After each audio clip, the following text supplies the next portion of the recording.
Okay, awesome. To everyone here, can you guys see the screen sharing? Yes? Okay, cool. Awesome. So, hi everyone, my name is Joyce and I am the chair for Academics Committee, and thank you all for joining today. Today's workshop will be a collaboration with the BU Career Center, and so we're really excited to share with you all the process for applying to graduate schools and ample advice and tips for a smooth application process. Just a few housekeeping rules. No homework or distractions for this hour. Let's give our undivided attention to Mr. Haynes today. And if you have any questions, bring them all. We're happy to help you out. And so we'll be only recording Mr. Haynes' presentation portion. So if you have any personal or specific questions, no worries, I'll stop the recording and then you can ask then. Yes, so whether or not you're still deciding between pre-grad or pre-health concentrations, today's resources will be quite helpful for your 4 years of undergraduate studies. And so today we have a special guest, Mr. Haynes, who is the Career Center's representative and specializes in resumes, cover letters, graduate school applications, and job and internship searches. So towards the end of today's workshop, feel free to ask any questions you have. And now, without further ado, I will let Mr. Haynes take over. Thanks, Joyce, and thanks everybody for having me. For those of you who were with me last time I presented with Burst, it's good to have you back. And for those of you who may not know me, again, my name is Nick, and I'm a career coach in the Career Center. Joyce covered pretty much everything that we do there, but really anything related to your job search, to your grad school planning, we're there to help out with. And not just in presentations like these, but one-on-one coaching sessions too. So if you need some one-on-one support, guidance with even discussing is grad school right for me, to searching for grad schools, preparing your application material, writing your personal statement, editing, any of that kind of information, glad to help out. So please feel free to come and see us anytime. And I want to make sure that this is very much relevant to what you all are looking for. So give me a sense of what years, what classifications do we have here in the room? Freshman, sophomore, junior, senior? Where are we at? You can feel free to unmute or just throw it in the chat. Great, so got some juniors and sophomores, got a freshman, great. It's never too early to start thinking about grad school. So it looks like a little bit of everything. Perfect, so that'll give me some ideas too. And next question, what are you thinking of going for? What type of graduate program are you considering? Is like a master's degree? I know some of you are probably pursuing some of the pre-health professions, but give me an idea of the types of programs you might be looking into. Same thing there, just throw it in the chat.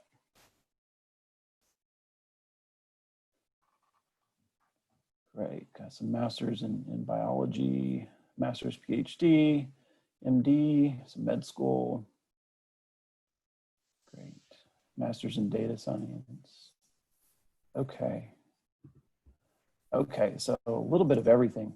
So we're going to speak more generally about grad school applications, which will definitely apply to med school and any of the other pre-health professions. We're going to focus mostly on the other types of non-professional program master's degrees. So those things in data science, engineering, biology, this will definitely apply. But again, I think you're going to find any of this relevant because there's certain commonalities in any kind of grad school application process. And so for those of you who just aren't sure yet, that's okay.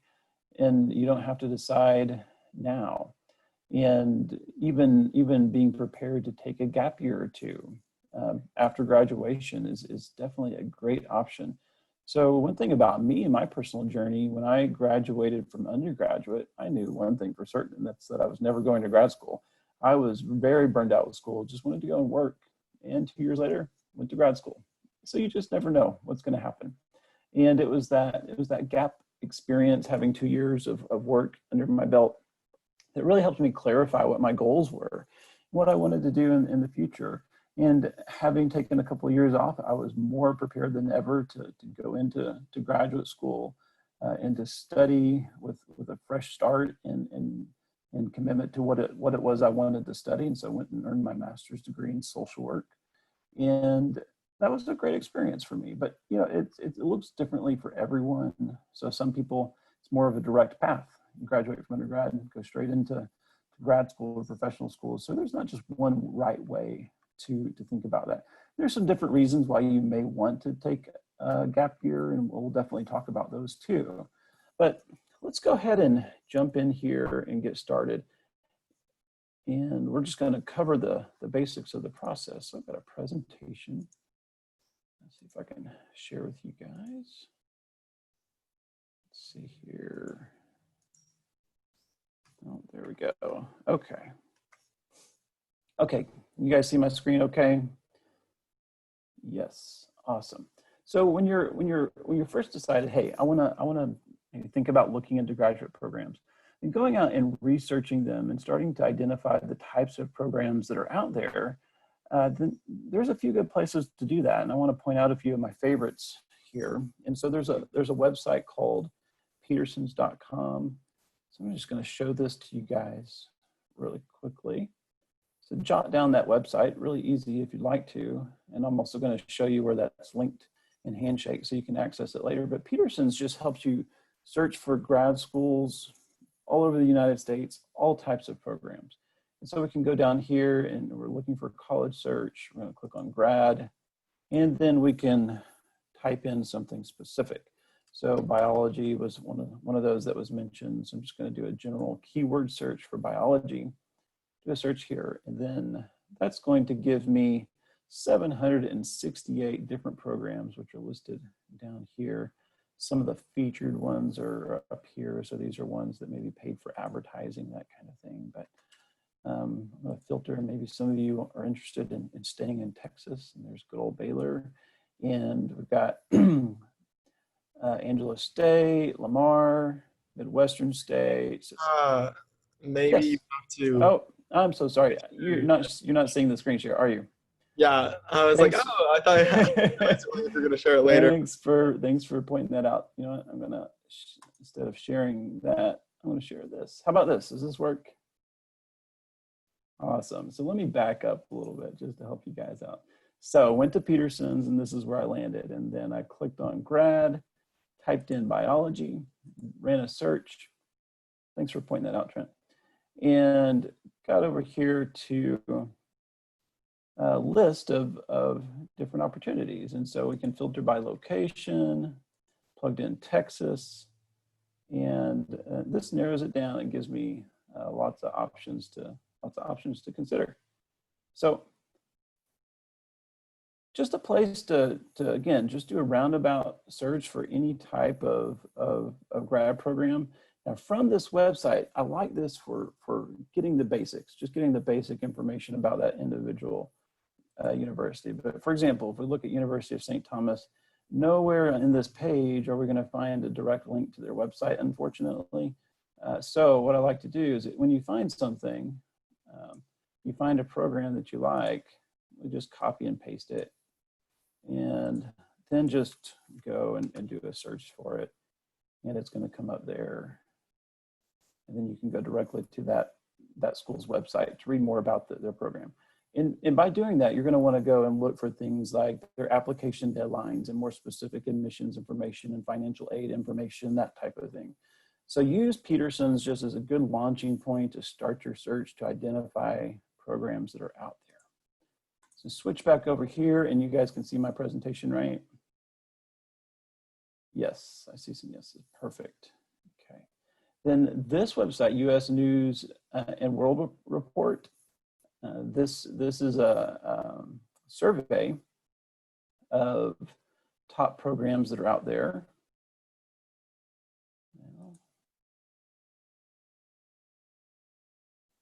There we go. And same basic thing there. We can look for a, this is specifically looking at the grad schools report, but we can look in these various areas. And so for example, let's see. Let's look at biological sciences. We'll stick with that example and just do a search. And then this will give us rankings of top programs within the biological sciences. And just a heads up, this gives you some good information about rankings. Rankings aren't everything. Sometimes the criteria with rankings really have nothing to do with academics, nothing to do with what you're going to learn, that kind of thing. Sometimes rankings have a lot to do with things like with alumni engagement, donations to the university, those kinds of things that aren't necessarily a direct correlation with what you're going to be learning in that program.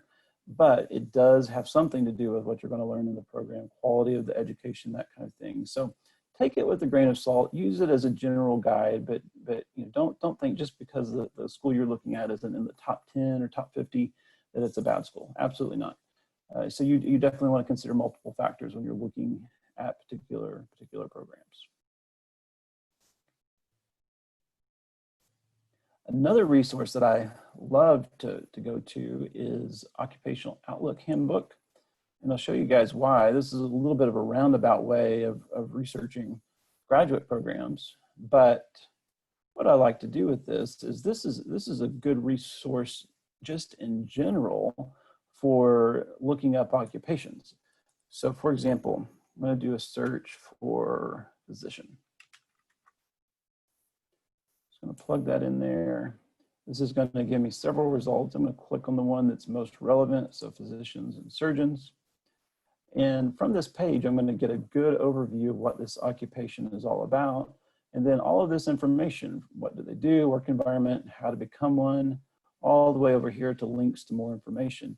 Sometimes right here in this how to become one tab, this will give us links to lists of particular programs. Now this is walking us through, this is what you need to do to become a physician. And this is looking at licensure and those kinds of things, but it doesn't look like it's actually pointing us to those medical schools. So if I were to go over here to this links to more information, we can look at the American Medical Association, potentially, or any of these others. Association of Medical Colleges is a good resource, but I'm going to look at that one. And AAMC is great for all kinds of information about admissions to medical schools. But from this page, we can usually find something that gives us a list of medical schools in this case, or a different profession that we're looking at. We're going to go to a website, a professional association that's going to give us lists of graduate programs that are associated with that particular profession. So let's take a look through here and see. We have students and residents. And then applying, lots of information on applying to med school. But let's see here.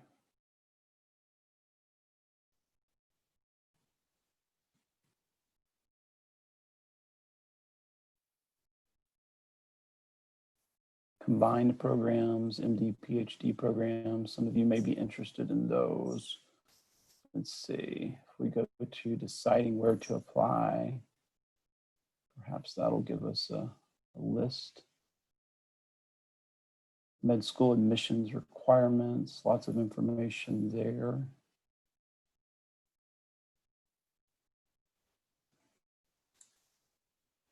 Deciding where to apply. Sometimes this information is buried in there a little bit, but that's okay.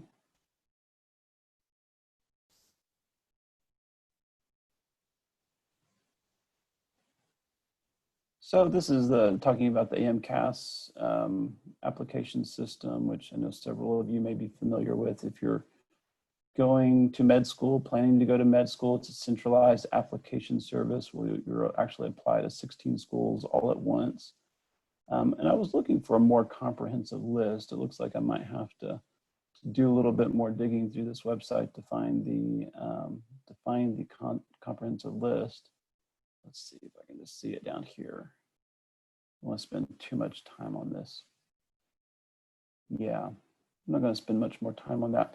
But just so you guys know, this is a great website, the AAMC But in addition, like using Occupational Outlook Handbook as a launching point to go to some professional associations where you can start to identify grad programs that are associated with that particular profession. Even being able to answer the question, do I even need to go to grad school for this particular profession? You can get a lot of those things answered through this website. So it's a good launching point. And last thing I want to show you that is actually a link through the AAMC. For those of you who may be interested in a gap year type program prior to applying to med school or to another one of the health professional programs, this is a list of postbac programs. And by postbac, we just mean after your baccalaureate, after your bachelor's degree. So these could be master's degrees. Some of these could be certificate programs. But these are things that are usually designed to be specifically for that gap year. So academic record enhancers, maybe if your deficit for your med school application, for example, is GPA, and you want to enhance your GPA in the sciences and the medical sciences, health sciences, then these programs are designed specifically for that. Or maybe you got through your undergraduate, you didn't follow the pre-med planner, and you graduated and decided, you know what, I actually want to go to med school. These are programs that are designed for that as well. So these will help you complete those prerequisite requirements to help you get into med school. This is a list of programs. These are not the only programs that are out there, but this is a pretty good comprehensive place to start. So hopefully that'll give you a few tools to start navigating the research process. But let's move on from there. So once you've decided to apply, you want to become aware of your application deadlines and develop a timeline for yourself. And this is really the biggest first step. You need to have a good idea of when you need to apply in med schools versus PA programs versus master's degrees and PhDs are going to be vastly different. But for grad schools in general, so moving on to a master's program or PhD program after undergraduate, not looking at the health professions, generally speaking, let's say you're graduating this coming May 2021, and you wanted to start grad school in the following fall of 2021, you should already be well into the application process right now. So we're in fall of 2020, starting fall of 2021. You definitely want to be well into it. Even at this point, it's not too late. A lot of those application deadlines, probably the vast majority are going to be anywhere from the January through March window, starting in the fall. But that's not a hard and fast rule. Some are actually much earlier. So some are as early as September, October for starting in the following fall. But others are even later. So especially for online programs, if any of you are interested in that type of thing, some of those application deadlines are a little bit later. Even on into the summer, you'll see some deadlines, last minute type decisions going on into the summer. So that should give you an idea of where to focus. But you want to start planning for your grad school process probably well over a year in advance. Again, if it's the last minute decision, it's okay. It's not too late. So here's a sample timeline. Again, this is not for med school, but this is just for general master's degrees, PhD program applications. So some things to consider. You want to start thinking about financial aid, asking those kinds of questions. And don't always take tuition at face value. So if you see a number on a website of this is how much the program costs, that's not always what it costs. And I'm sure some of you are on financial aid of some kind at Baylor. You receive some kind of scholarship. And so you're not necessarily paying full tuition. Some people probably are. But there are financial aid resources available in most types of programs. Preparing for your standardized test is a big one, whatever that happens to be. For most general grad school, master's degrees, PhDs, the GRE is required. It's not always required. Some programs like psychology in particular have what's called a GRE subject test. And so there's a specific test for that program. The GRE is the most widely accepted standardized test for admissions to graduate school. Obviously, MCAT for going to med school and some of the others have their LSAT for law school. Some of the others have their own unique tests. But GRE is the most widely used. The GMAT, you might have heard of that one, is typically for business schools. So if you're going to some kind of Master's of Business Administration type program, and we'll take a look at that website here in just a second. Next big step is you want to identify potential recommenders, people who are going to write letters of recommendation. You're usually going to need at least 3, and usually 3 academic, if not 2 academic and 1 professional.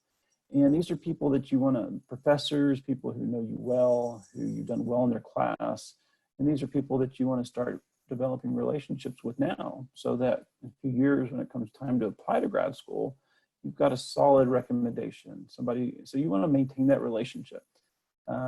Follow up during office hours, ask questions, stay in touch after the class is finished. So if you've done well in a class, don't just wait 3 years, never talk to that person.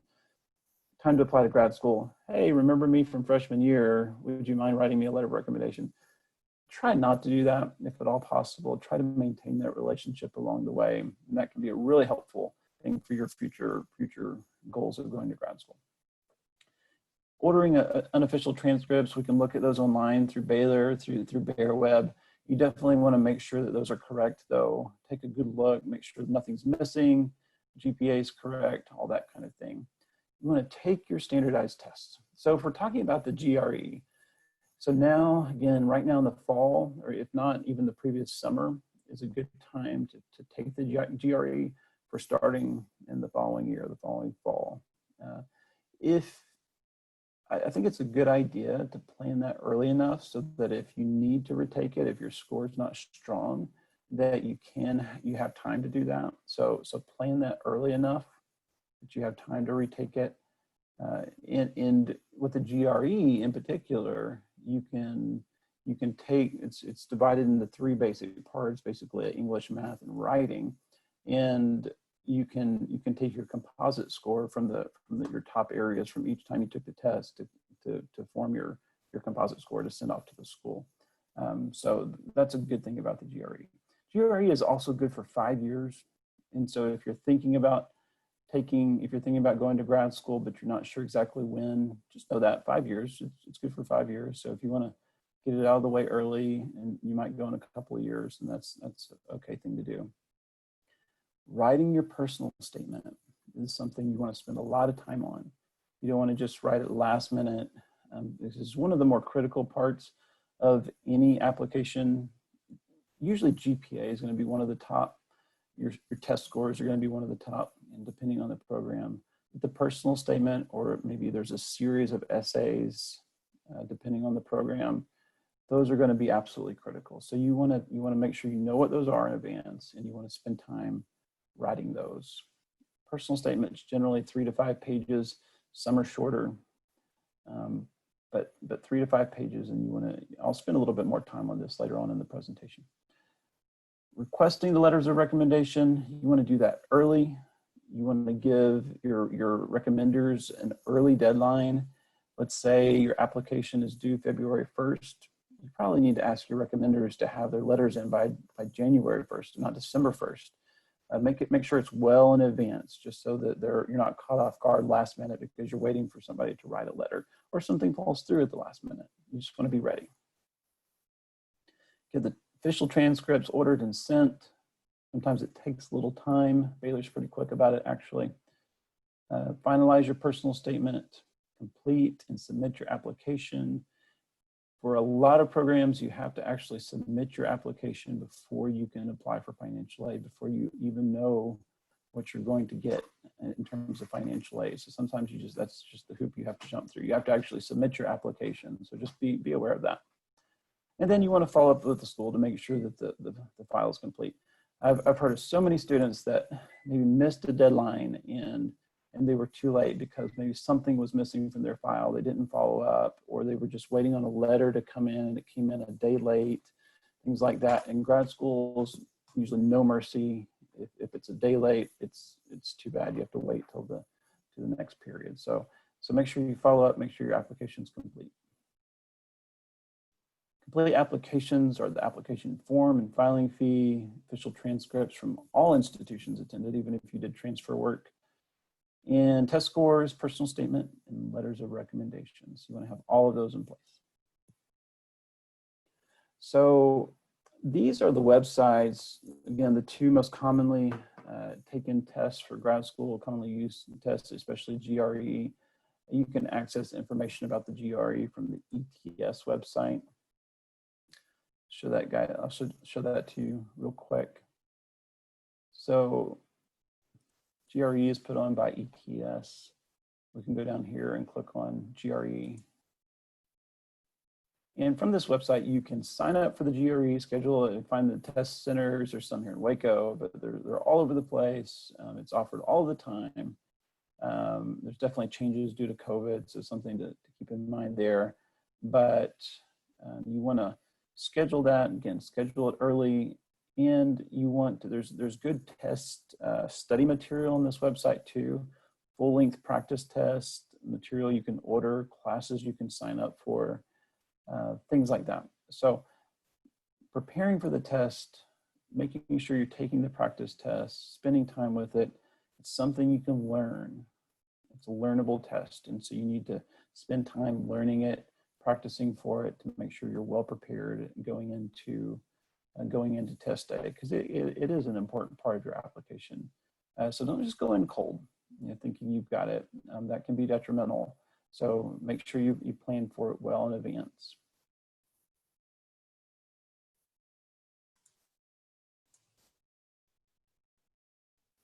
And GMAT, again, I won't go to that website, but that's more for business type programs. So a few things about personal statements. This is, again, a major part of your application process, something you want to focus time on. And personal statement is really just what it sounds like. It's a statement about you. It's a statement about your own personal unique experiences, your career goals, your particular interests in this career, in this particular program. And so you're writing from this very personal perspective. And this is really how you stand out. This is one of the best ways that you can stand out on an application. Sharing your personal story, it's something that no one else can replicate. No one else has had the same experiences as you. No one else has the same story and the same interests and same desires and goals and that kind of thing. So making sure you're able to talk about those things in a very, very clear way. Now, it's personal things as it relates to your career goals, not just personal about you in terms of let me get to know you, but personal about you as it relates to your career goal and this journey that you've been from the time that you decided I want to be a blank, and you went on this path, and your experience at Baylor, and talking about anything you've done that's helped move you forward in that process, anything that's happened to you that was maybe a setback in the process, and what you learned from it and how you overcame it, all the way up to now I want to apply to grad school, and this is what I hope to gain in this particular program. And then moving on into the future of this is what my career goals are. This is what I hope to accomplish in 10, 15, 20 years. This is what I expect. This is what I foresee. And so being able to talk about those, again, typically 3 to 5 pages. You'll see some that are more like 2 to 3. Some that have multiple essays, like the med school application will have multiple shorter essays that you'll have to answer some of the same types of questions. Why do you want to be a physician? Why do you want to be a molecular biologist? Why do you want to be an engineer? And being able to answer that why question and share that in a narrative form and talk about the experiences that have prepared you for that is basically what you want to do here in a personal statement.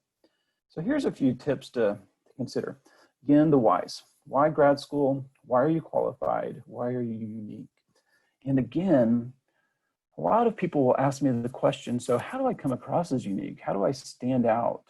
And they'll ask that question for a cover letter, for an interview, for a personal statement, and really for any of those things, the answer is pretty much the same.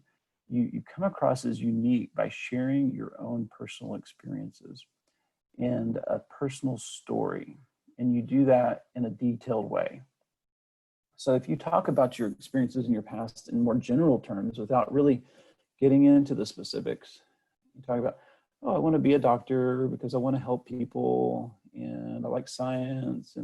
And so you just talk a lot about general terms.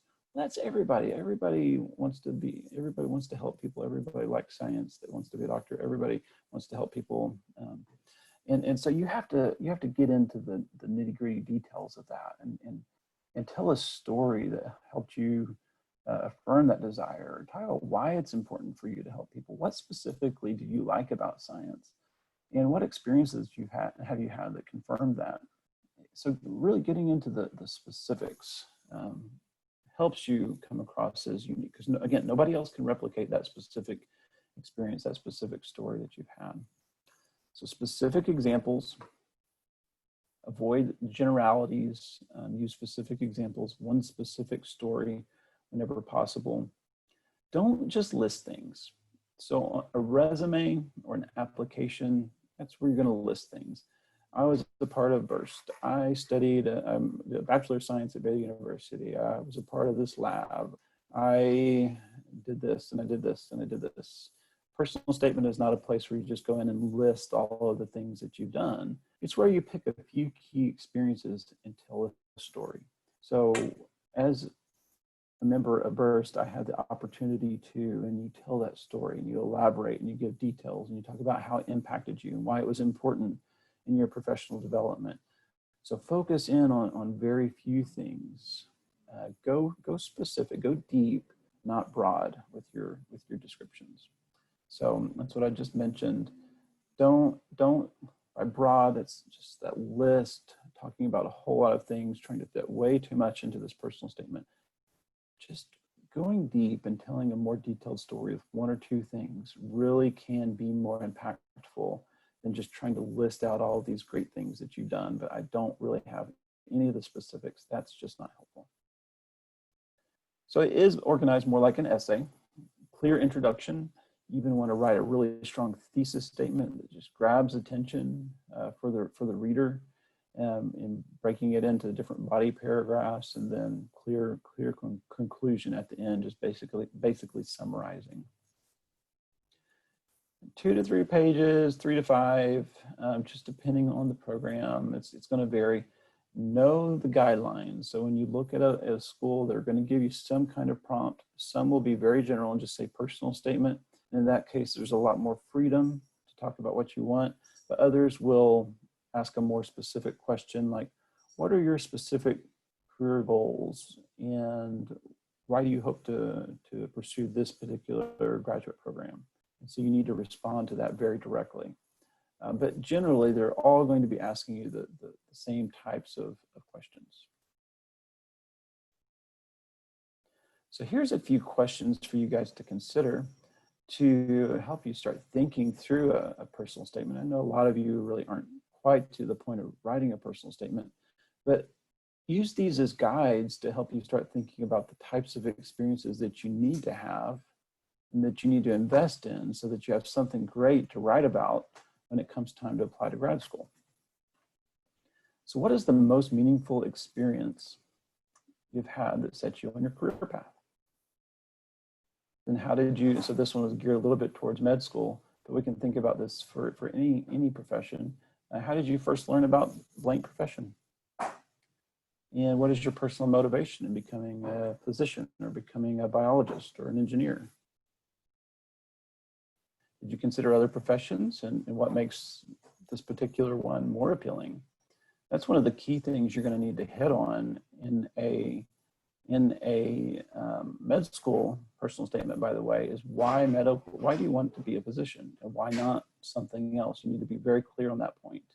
And why not a PA? Why not a nurse? Why not a pharmacist? You like science, you like helping, so why not any of these other things? Why physician specifically? And what experience did you have that confirmed your decision? What stood in your way? Tell that story. Talk about how you overcame it. Tell about setback and what you learned from that experience. What have you observed while shadowing? And shadowing is not just for physicians, but it's for any profession. So if any of you have the opportunity to do some shadowing, take advantage of that opportunity. Reach out and try to make those things happen, because that can really help you affirm what you like about a particular profession or particular occupation. How have you prepared to be successful in grad school and then on as a future career?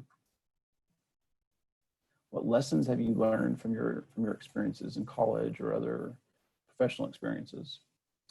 What do you hope to have accomplished in 10 to 15 years? So if you were to picture yourself in the future, looking back in time over the past 10 to 15 years, what do you think would have been accomplished? What do you hope you will have done? What difference do you hope you will have made? Get as specific as possible and use that as a way to talk about your goals and what you ultimately hope to do. So for those of you, especially that are freshmen, but on up, some things to think about as you prepare for grad school. And in order to be a strong candidate for grad school, focus on GPA. So again, that's going to be one of the most important things. You've got to have solid grades. If you're not sure which direction you want to go, you can't go wrong with focusing on your GPA. That's going to be helpful no matter which direction you choose to go. Start a resume. Start working on that document. Start gaining some experiences, but actually working on the physical document. Some grad schools will require you to submit a resume for the application. Others will not. It just depends on the program. Join clubs.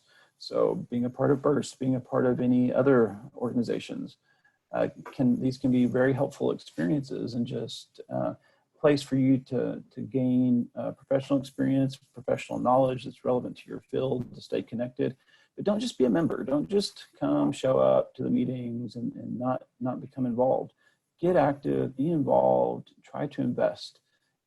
Generally speaking, it's helpful for you in terms of a grad school application for you to invest heavily in a few things, one or two things that will give you some things that you can talk about in depth versus just trying to be over-involved. Maybe you volunteer with 50 different organizations. That's way too many. Try to focus in on a few different things. Do a few things well. Invest heavily in a few things, and that will be very impactful.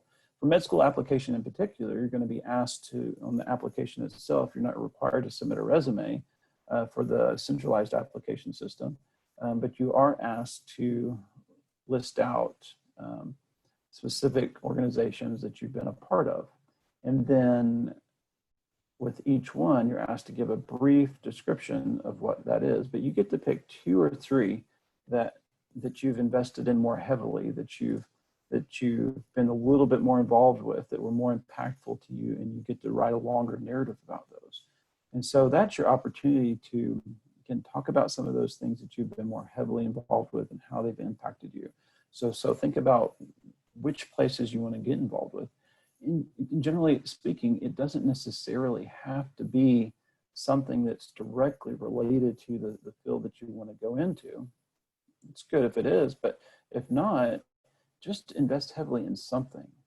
Just find something that you're passionate about, something that you care about, and invest heavily in that organization. And being able to showcase that in a grad school application will ultimately be helpful. Community service, volunteer work always looks good. Clinical experience, if you're heading to a health profession, is definitely important. Getting some kind of internship or research fellowship, those are great resume builders, but they're also great opportunities to help you figure out if you really like it, if you really want to invest in a graduate education in that particular field. So it gives you that hands-on practical experience. So go out and get some of that hands-on practical experience prior to going to grad school, if you can. Considering a part-time job while you're in school can be a good way to can get some exposure to that field. Additional coursework. So maybe your major isn't necessarily aligned with the type of graduate program that you ultimately want to go to. Well, pursuing additional coursework can be a good transition into that particular program. Now, here's a point I want to make about what types of graduate programs you can apply for.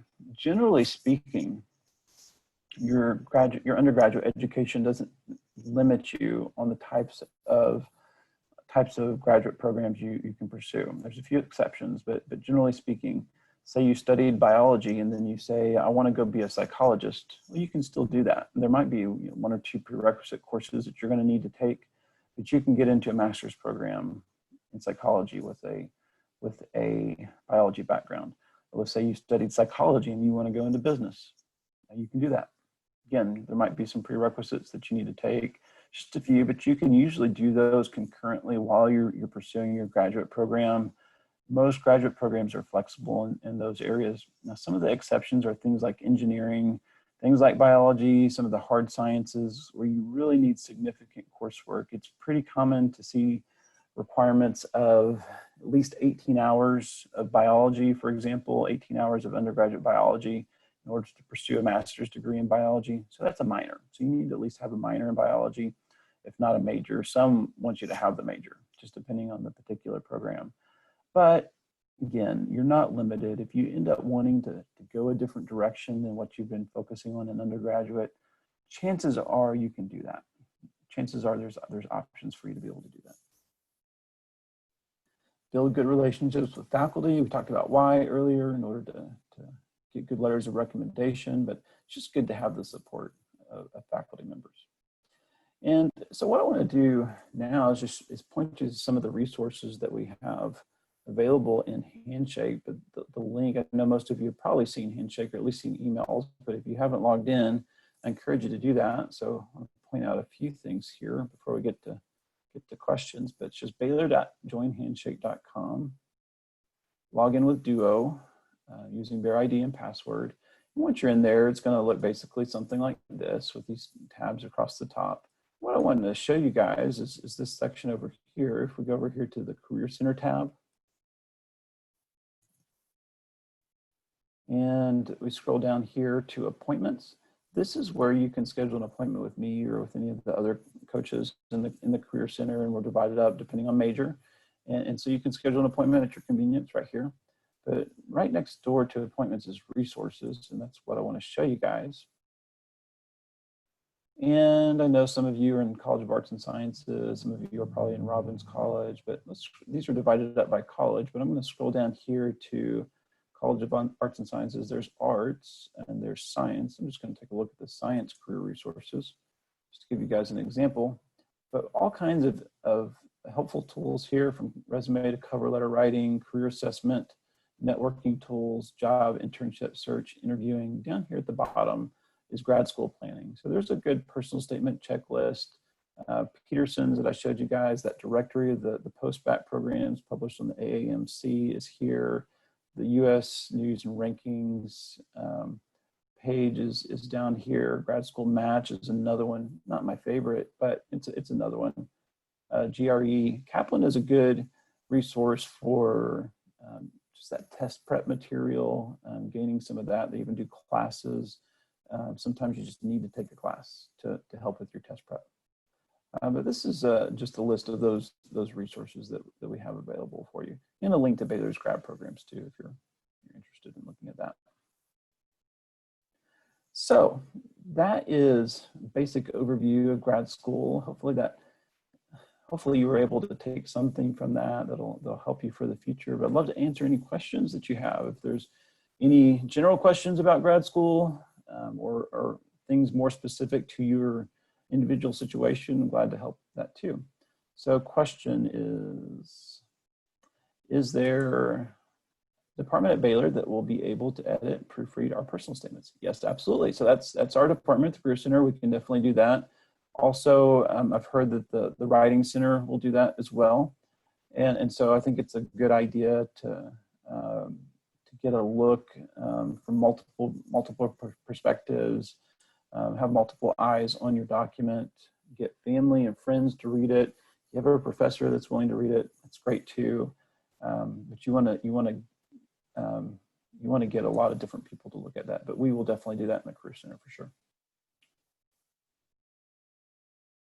So where can we find Baylor's grad program? So there was that link back there, but let me show you an easy way to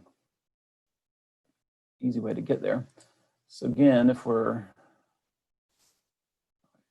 keep forgetting about the whole screen share thing. Let me share my screen. If we go back to the internet, just do a search for Baylor Graduate School. And right here, Graduate School, Baylor University, degrees and programs.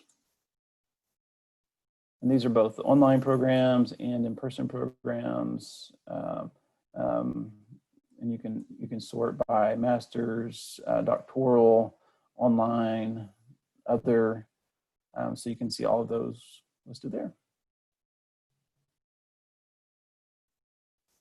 Let's see if we have another question here.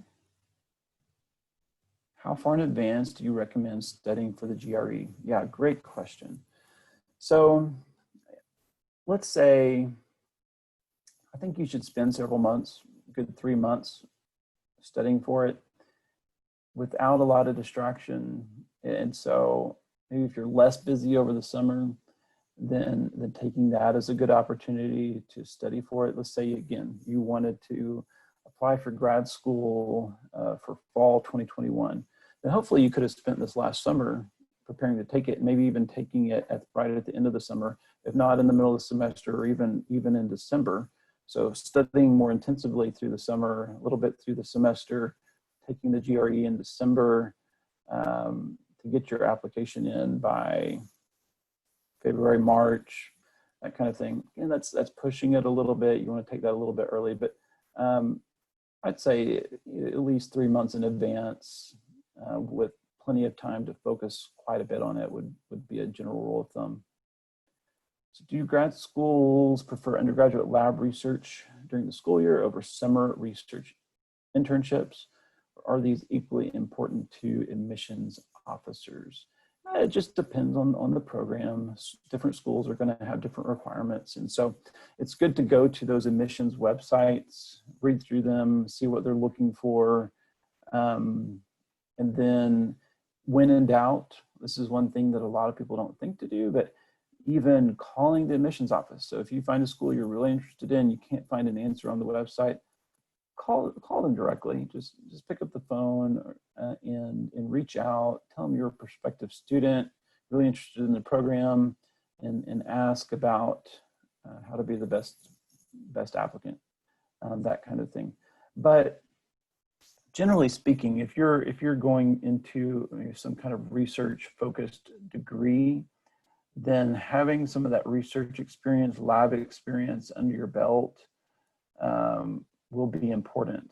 Now there's different kinds of experiences. There's the things that you might be referring to, like through the classroom, the lab work. Some of that is more involved than others. Some of it's just the basic stuff, but some of it is you're actually engaging in some pretty serious research through your course. There are any number of professors who are engaging in research here at the university, and they often hire students to work alongside them as lab assistants. And so gaining those types of experiences even during the summer or during the school year can be very helpful to boost your resume. But you want to, again, if you're applying for a master's degree or PhD that involves significant lab work research, and getting as much of that experience in your belt and prior to your application is helpful, whether it's during the school year at Baylor or whether it's some kind of research experience at another institution is absolutely fine too. You just want to get experience. What else? Any other questions coming to mind?